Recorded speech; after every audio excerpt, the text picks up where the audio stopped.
Our next speaker is Annie at Annie_undone.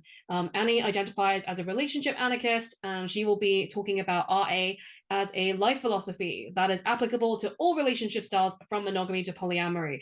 So polyamorous while Asian, Michelle addressed the relationship escalator earlier and did touch on relationship anarchy. And so Annie will be expanding on that further and how, yeah, it's a life philosophy that is, universally applicable. So let me unmute you and spotlight you, and I will go away. Hi. Hi, everybody. I'm Annie Undone, and I'm a queer ambiamorous human. I began my non-monogamy journey about 5 years ago when I opened up my previously monogamous marriage. And since then, I have gone through every relationship style, from swinging to polyamory, and relationship anarchy is kind of where I've landed. So today, I'm going to talk specifically about relationship anarchy as a philosophical base for whatever practice you find yourself in. I often hear people say that you have to be polyamorous in order to be a relationship anarchist, but I absolutely do not believe this is true. But before I get into that, I want to back up slightly because so many people feel so intimidated by the words relationship anarchy. And I think some of this comes from some of the misconception around political anarchy, right? People have this association that it means chaos, right? And that's not true in political anarchy, and it's not true in relationship anarchy. So let's start by diffusing this myth, right? Relationship anarchy should not look or feel like chaos. If your relationships are feeling like chaos, that's a red flag, right? Whether you're monogamous or whether you're polyamorous. And it's also not in avoidance of commitment. In fact, since I began practicing relationship anarchy, I have found it has had a profound deepening effect on my commitments. And this is because they've become more explicit and more communicated, as well as more individualized, right? So relationships, even in relationship anarchy, are still collaborative, and it's in an effort to meet the needs of the individuals inside of them, right? You are still allowed to have needs, desires, commitments, and requests, right? And I think that that's really important to understand. Another important thing to understand is that relationship anarchy is not a style. It's a philosophy. And the basis of that philosophy is creating relationships that are specifically tailored for the people in them. And this can mean a lot of things, right?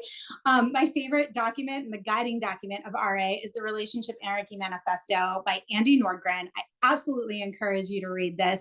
It's short and it's a very beautiful guiding document. And if you're looking for a longer, in-depth read, I would highly recommend Relationship Anarchy, Occupy Intimacy by Juan Carlos Perez Cortez. But I want to start with this tip because I want to give you guys as many tips as I can smash into this talk.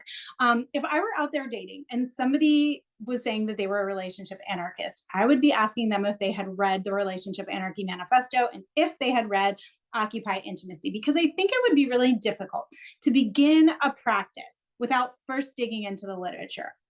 So if you go and you read the manifesto, there's a lot of room for interpretation. So I want to be clear, this is my interpretation of RA, as well as a window into my personal beliefs, right?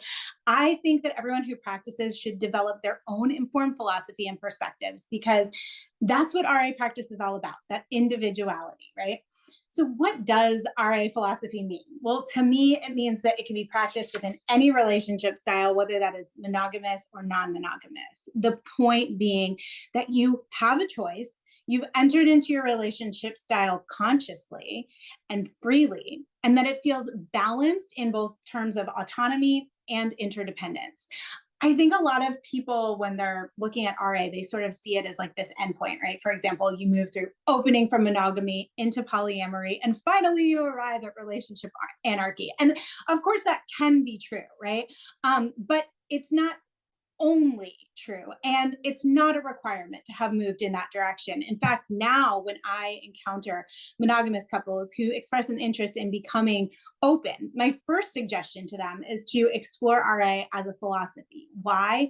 Because this is about deconstructing mononormativity and heteronormativity in favor of crafting relationship types that you want to be in. So people can deconstruct those mononormative and heteronormative notions and still be romantically or sexually exclusive, right?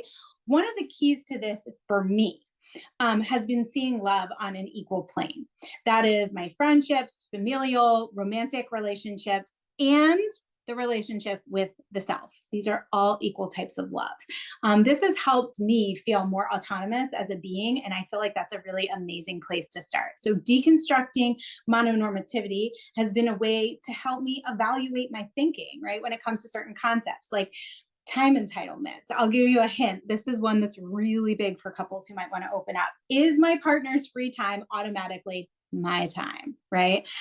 That's a big one to deconstruct.